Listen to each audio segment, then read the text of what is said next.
Hey guys, today we're here to talk about one movie that tried so hard to provide a couple of hours of entertaining escapism, but despite its good efforts, it ultimately failed. This is The Hitchhiker's Guide to the Galaxy. But first, a little background. Douglas Adams first wrote The Hitchhiker's Guide as a radio play, which would become so popular that it would eventually turn into 5 books, a TV miniseries, a text game, comic books. The guide was no stranger to any medium. Well, any media that is, except for cinema. Disney bought the rights to the guide in 1998, and while they had plans to adapt the book into a movie very early on, they didn't really do anything with it for years. Hell, Douglas Adams died before they even had a working script going. But they eventually did get the movie off the ground, and the rest is strangely underwhelming history. The critical reaction was mixed, though leaning more on the positive side, and the box office returns were more than twice of what it cost to produce, so why didn't this movie take off the same way that the radio show or the books did? Well, grab your towel, chug down a pint of beer to cushion your system, and let's dig into The Hitchhiker's Guide to the Galaxy to find out. Our movie opens with a disembodied voice of Stephen Fry telling us that things are not always what they seem. This theme will be prevalent throughout the entire movie, so we really should thank this narrator for just opening with this so we know that any confusion we may experience is perfectly natural. On the planet Earth, man had always assumed that he was the most intelligent species occupying the planet, instead of the third most intelligent. The second most intelligent creatures were, of course, dolphins, who, curiously enough, had long known of the impending destruction of the planet Earth. So they eventually decided they would leave Earth by their own means. The last ever dolphin message was misinterpreted as a surprisingly sophisticated attempt to do a double backward somersault through a hoop while whistling the Star-Spangled Banner. But in fact, the message was this: so long, and thanks for all the fish. And the dolphins partake in a big musical number to say their goodbyes, and to thank us for all the fish. Why it doesn't sound like the Star-Spangled Banner, I have no idea. After the dolphins fly off into space, remember, they are more intelligent than us, so they know how to do that, of course, we then meet Arthur Dent, played by Martin Freeman. While I think they could have cast someone who's a little more stuffy like Simon Jones was when he played Arthur in the TV and radio shows, at least this movie would help him prepare for another little story about a fish out of water who embarks on a great adventure. Arthur is soon ambushed by a team of construction workers who are trying to knock down his house to make way for a new bypass. Before Arthur and the foreman can bicker for too long about the situation, who should arrive but Arthur's closest friend, Ford Prefect, played by rapper Mos Def. Another odd casting choice, but considering how odd Ford is supposed to be, I guess it kinda works. I got something important I gotta tell you. I gotta tell you right now. Well, what about my house? Hardcore Hitchhiker fans will remember how Ford tricked the foreman into lying in front of the bulldozer in Arthur's place, but in this movie, he simply distracts the workers with a shopping cart full of peanuts and beer. You might have noticed in the opening credits that there were 2 screenwriters for this movie, Douglas Adams himself and Carrie Kirkpatrick. If you're the kind of viewer who gets angry whenever a movie deviates from the source material and disrespects its creator, I need to tell you that all the differences between this Hitchhiker's Guide and its previous incarnations, they were all made by Douglas Adams himself. According to IMDb, all that Carrie Kirkpatrick did was just make the script more structurally coherent. So yeah, if you absolutely must have pitchforks and torches handy, just make sure that you know to whom you should be pointing them. Having given up his vitally important supply of beer, Ford takes Arthur to the local pub, where he tells him that important thing he mentioned earlier. What if I told you I really wasn't from Guildford? I was from a small planet, somewhere in the vicinity of Beetlejuice. Well, is that the sort of thing you're likely to say? We then see a flashback that actually details Ford's rather shaky start after coming to Earth. And yes, that is a Ford Prefect he's trying to shake hands with. Inside joke!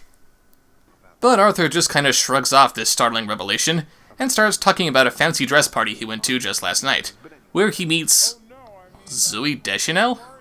Oh, Zoe, you're so quirky! Yeah, the weird casting continues with Zooey Deschanel as Arthur's pseudo-love interest, Trisha McMillan. In the book, she is described as looking exotic and vaguely Arabic, and when you combine that with the most likely probability that she hails from the UK, I always imagined her as being played by Catherine Zeta-Jones. Exotic, Welsh, perfect. And in this movie, she's cute and inexplicably American. I wonder if the Hitchhiker's Guide to the Galaxy has an entry for let down. After they banter for a bit, Trisha is swept off her feet by Galactic President Zaphod Beeblebrox, who, by the way, has an excellent taste in jackets. He's played by Sam Rockwell, and he's equipped with the best pickup line ever conceived. Why don't you talk to me instead? I'm from a different planet. It's true. You want to see my spaceship? Believe it or not, this works, and she ditches Arthur. It's true. Back in the present, Arthur finds his house demolished, and the movie swaps out one construction crew for another. People of Earth, this is Prostetnik Vogon Jeltz of the Galactic Hyperspace Planning Council. As you are probably aware, plans for the development of the outlying regions of the galaxy involve the building of the Hyperspace Express route through your star system. And your planet is one of those scheduled for demolition. Ford manages to hitch a ride on one of the ships just before Earth poofs out of existence. Two things about this scene.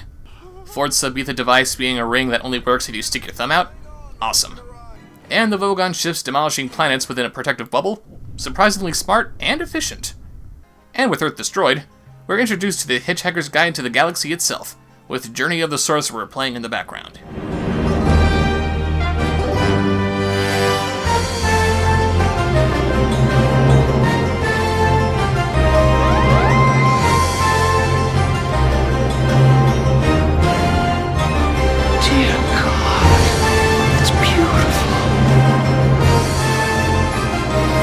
Oh yeah, I was cheering in the theater at this point. After the guide's finished introducing its knowledge and wisdom and advising us not to panic, we find Arthur and Ford in one of the washrooms of the Vogon ships, where Ford explains that he was on Earth doing field research for the guide. That makes us even. It's a tough galaxy. You want to survive out here, you gotta know where your towel is. And while this movie doesn't exactly tell us why the towel is the most important thing for any hitchhiker to carry like the book or the radio play does, it does at least show Ford using the towel in more ways than any previous incarnation did. So, points there, movie. Ford tries to get a signal out to be picked up by another ship before the Vogons find them, and Arthur uses the guide to learn what Vogons actually are. Vogons are one of the most unpleasant races in the galaxy. Not evil, but they wouldn't even lift a finger to save their own grandmothers from the ravenous bug-bladder beast of Traal, without orders, signed in triplicate, sent in, sent back, queried, lost, found, subjected to public inquiry, lost again, and finally buried in soft peat for 3 months and recycled as firelighters. On no account should you allow a Vogon to read poetry to you. And in case anyone's wondering why we have to take a break from the movie just so we can read about the Vogons as opposed to the movie showing us what the Vogons are itself, it has to be remembered that The Hitchhiker's Guide to the Galaxy began as a radio play, where a narrator was absolutely essential. And because it would turn out that this narrator would be the source of so many great and memorable jokes, it kind of became a basic staple of every Hitchhiker's Guide incarnation in the future. The guide then tells us why Ford felt the need to stick this fish in Arthur's ear. The babelfish is small, yellow, leech-like, and probably the oddest thing in the universe.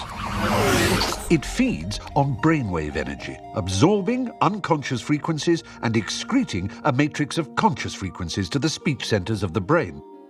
The practical upshot of which is that if you stick one in your ear, you instantly understand anything said to you in any language. Another change the hardcore fans will notice is how they cut out the bit where some scientists think that the existence of the babelfish disproves the existence of God. I agree that this should have been cut, but not because of the possibility of it offending the audience like the filmmakers feared. In a universe where the only information about the planet Earth is, mostly harmless, why would something like The Hitchhiker's Guide to the Galaxy make references to God as we humans know him? According to the rest of the galaxy, the deity/prophet of choice seems to be Zarquan. Good Zarquan, do I have to do everything? Zarquan, what was that? The great prophet Zaphod! So why isn't he the one that scientists in this universe are trying to disprove? Anyway, one of the Vogons finds Arthur and Ford, and they're brought before their captain to be tortured.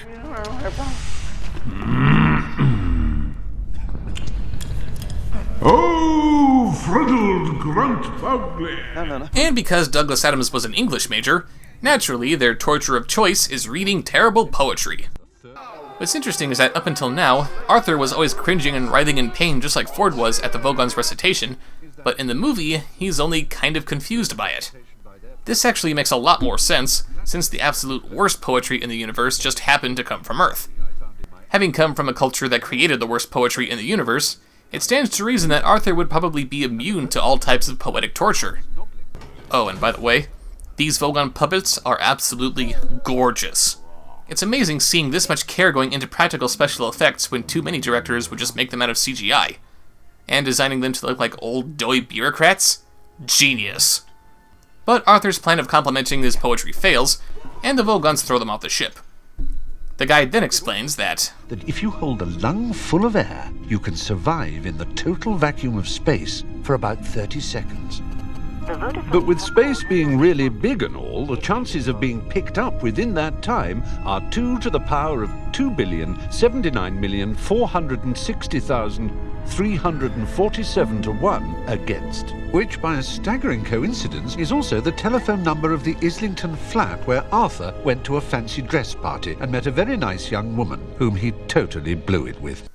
Huh. A telephone number that doesn't begin with 555? Hang on a second. I'm gonna dial them and see what happens when I do. Stop calling me! But before they can die horribly in the vacuum of space, they get picked up by the starship Heart of Gold, which somehow uses improbability physics to pass through every point in the universe simultaneously. Convenient, but far too confusing to figure out how in Zarquan's holy name it's supposed to work. And of course, who's piloting the ship? Zaphod and Trisha. Very, very improbable. And we also meet our favorite paranoid android, Marvin, voiced by Alan Rickman, as he's ordered to retrieve Ford and Arthur from the receiving bay. Just that. I won't enjoy it. Yeah, well, that's life. Life? Don't talk to me about life. Speaking of which, I never understood why he's referred to as the paranoid android. He's not paranoid, he's just terribly depressed. Kind of a stretch for a nickname that rhymes, isn't it?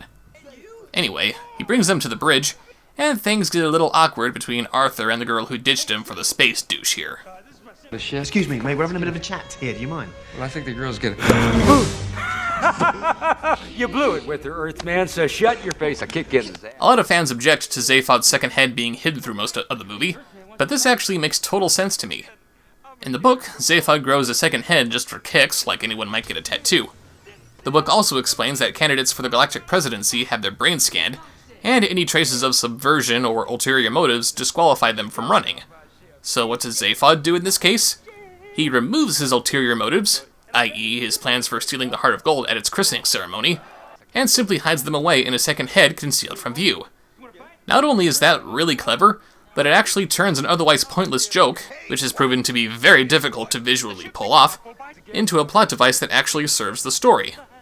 Speaking of Zaphod stealing the Heart of Gold, a fleet of Vogon ships show up with Galactic Vice President Questula leading the charge to get the ship back.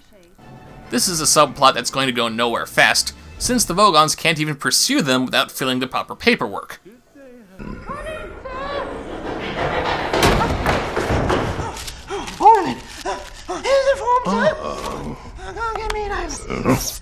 Pretty obvious why this scene was added to the movie. Obviously, Douglas Adams was getting sick of how long it was taking to get the movie off the ground, and he just needed to vent. After escaping the Vogons, Zaphod shows his guest why he stole the ship in the first place. Many millions of years ago, a race of hyper-intelligent, pan-dimensional beings got so fed up with the constant bickering about the meaning of life that they commissioned 2 of their brightest and best to design and build a stupendous supercomputer to calculate the answer to life, the universe, and everything. I have to think about that.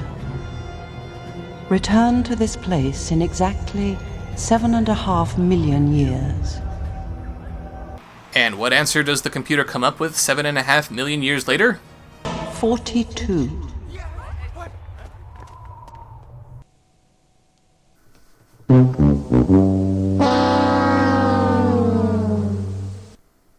Deep Thought explains that the answer will only make sense if they understand what the ultimate question really is. It can't calculate the question itself, but designs an organic supercomputer that can calculate the question, but it will take 10 million years to do so. Zaphod figures that this new computer was built by the people of the lost planet of Magrathea, and that's where they're going. But once they engage the improbability drive, they invariably end up in the orbit of Viltvoodle 6. I'm sorry to disappoint you, gang, but this is not Magrathea.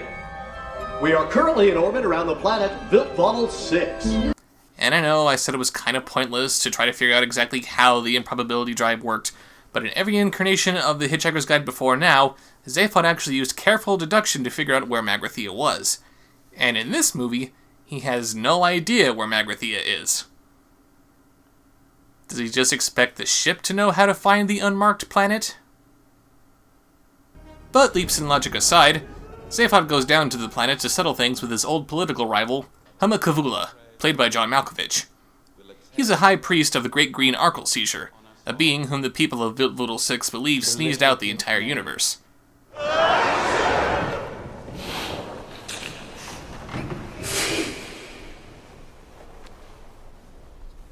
Bless you. By the way, all these noses that you're seeing, those are actually models of Douglas Adams' nose. Cute. Before Zaphod can do whatever it was he was thinking of doing to Huma while he's here, they tell him that they were actually on their way to Magrathea. And it just so happens that Huma has the coordinates that they need to get there. I guess the Heart of Gold just knew that Huma could point them in the right direction somehow. You must bring me something in return. What? A gun. A gun? A very special gun, designed by the greatest computer ever invented. But the only way to find it is to go to Magrathea. Fine. I'll get your gun. And to ensure that they come back, he has to take something very precious to them. And with Zaphod leading the group, that means only one thing. Come on. Oh no! So he takes his second head, and they leave for Magrathea. But the Vogons catch up with them, and they take Trisha because they think she kidnapped Zaphod. I guess their captain forgot to check the box that specifies how they should probably take Zaphod too. They follow the Vogons to their home planet Vogsphere, when they bump into an unexpected obstacle. Well, I kind of had this idea that we could... Ow! Did anyone see that? See what?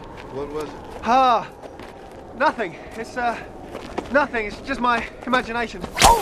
I think we... Oh! I think... Ah! Sir, what? What was that?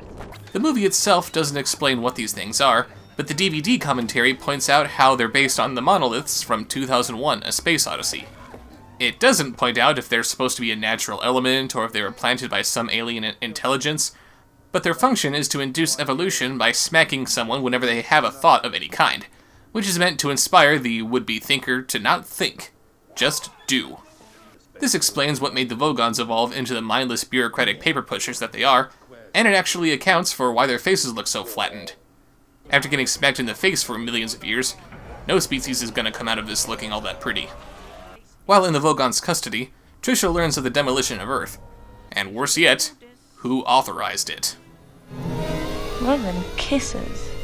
Meanwhile, our heroes stage a daring rescue by standing in line and filling out piles of tedious paperwork. By the way, hi Marvin from the TV show. I've seen it. It's rubbish. So with all the appropriate paperwork filled out, our rock-stupid villains let Zaphod and company just stroll off the planet with Trisha. They finally make it to Magrathea, and an ancient planetary defense system, played by Simon Jones, the original Arthur Dent, alerts the ship to how it just launched a couple of nuclear missiles at them. Well, that was awfully courteous of it. They try to avoid the missiles, but they can't shake them. I can't do this, snap my third arm! Wait, what? I can't do this, snap my third arm! Okay, so it seems like Zaphod's third arm has more of a purpose in this story like his second head did, and it seems that that purpose is making it easier to control the starship Heart of Gold. And apparently Humakavula took that as well as his second head. So not only does he have half the thinking capacity that he had before, but now it's also more physically difficult for him to actually control the ship. You know, Huma, if you wanted Zaphod dead, you really could have just botched his operation. That's an option. Arthur decides to turn on the improbability drive to escape the missiles, but instead of being hurled to some random point in the galaxy because they didn't give it any kind of proper coordinates, they're in the exact same spot as they were, and the missiles have turned into a bowl of petunias and a very surprised-looking sperm whale. So Zaphod uses the drive without any kind of particular programming, and that takes him to Voodle 6, but Arthur uses the drive without any kind of particular programming, and it turns missiles into something else? Very, very improbable. So far, we've seen this movie be inspired by other sci-fi epics like Star Wars 2001, and now we're seeing the hand-waving of Star Trek, the motion picture. They make it safely down to the planet, and they come across a couple of dimensional transporters.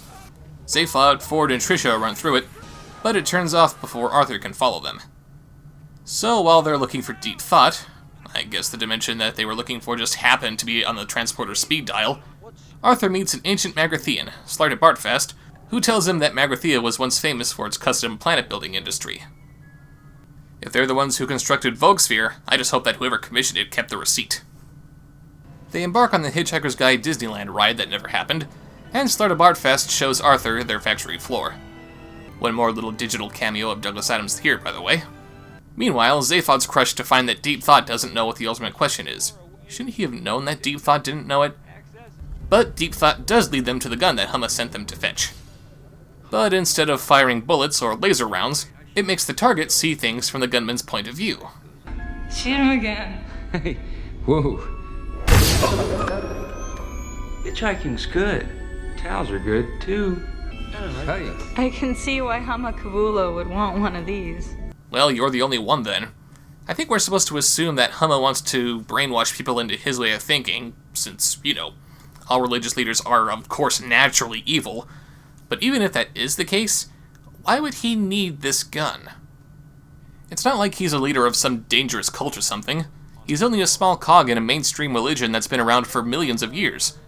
We never hear of Voodle 6 outside of a single paragraph in all of the Hitchhiker's Guide books, so they aren't exactly the kind of people who want to make waves like other more extreme theocracies might.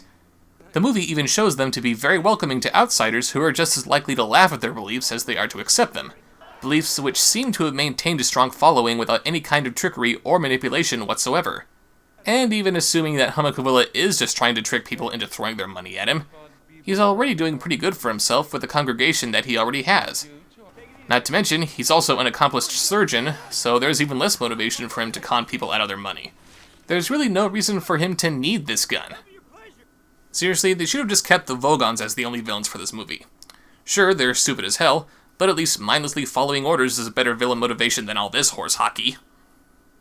After Zaphod and company get abducted by a couple of mice, Slarta Bartfast explains that it was the mice who commissioned, paid for, and ran the entire Earth. It turns out that the mice are actually the people who built Deep Thought in the first place, and Earth was the supercomputer designed to calculate the ultimate question. So here they are building a new Earth, and they rebuilt Arthur's house too? They're not rebuilding Earth to its original state 10 million years ago?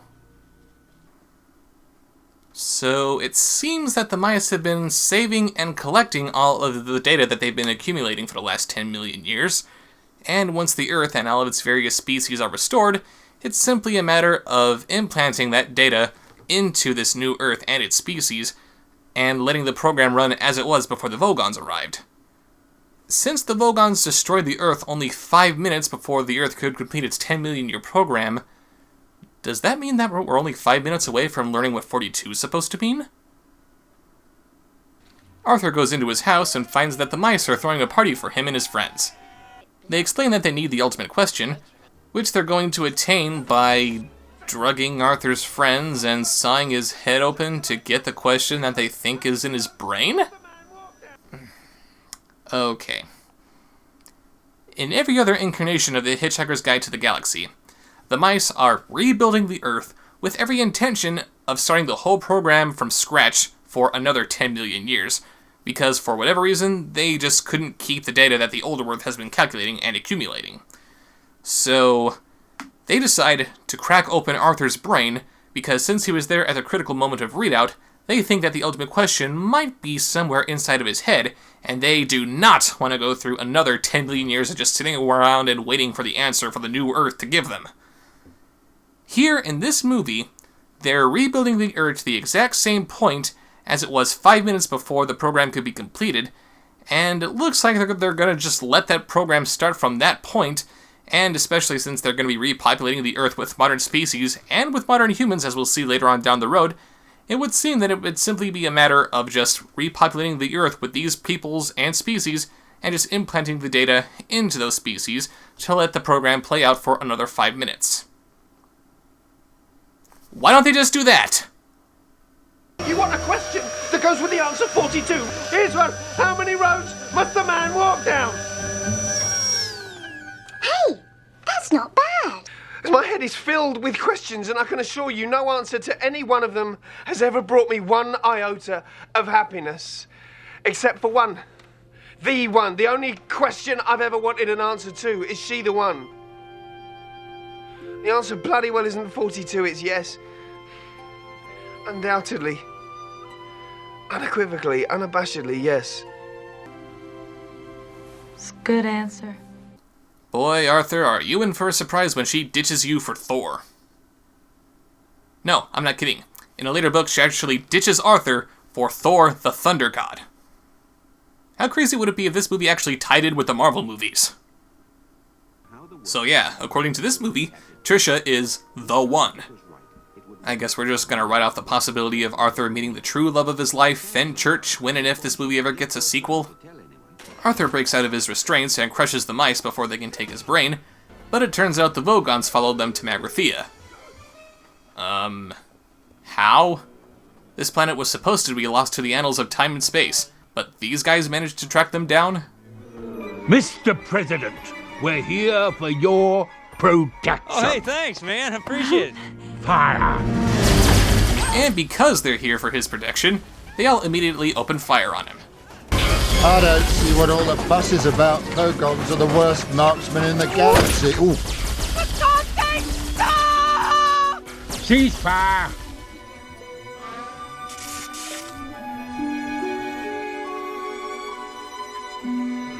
Now I've got a headache.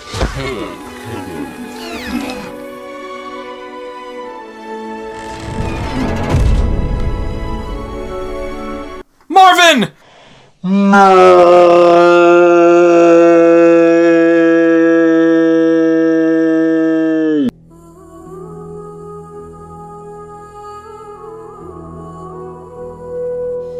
The Vogons continue firing on our heroes, and just when things are looking their darkest, Marvin comes back to life, don't ask me how, and shoots them with a point of view gun.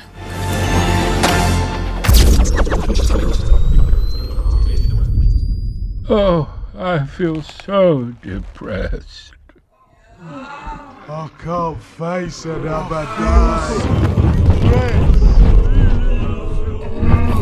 What's the point? Marvin, you saved our lives. I know. Wretched, isn't it? So why did you save them? So the Vogons are hauled away, and Slartibartfast asks Arthur if there are any changes to this new Earth that he'd like to see, since they're going to go ahead and continue with its construction. Yeah. Me. Oh. Let's go somewhere. Definitely. Yes, Arthur has become a man of adventure, and wants to see the universe. It's not like he'd spend several books trying to get back to his Earth at all costs or anything. Pfft, that'd just be silly. I need to go to Hummus. He's got something of mine. I think. I'm so confused. Don't worry, baby. We'll sort it out. All right. Let's trip to Lot Fantastic, baby. Just you and me. Come on. And hooray!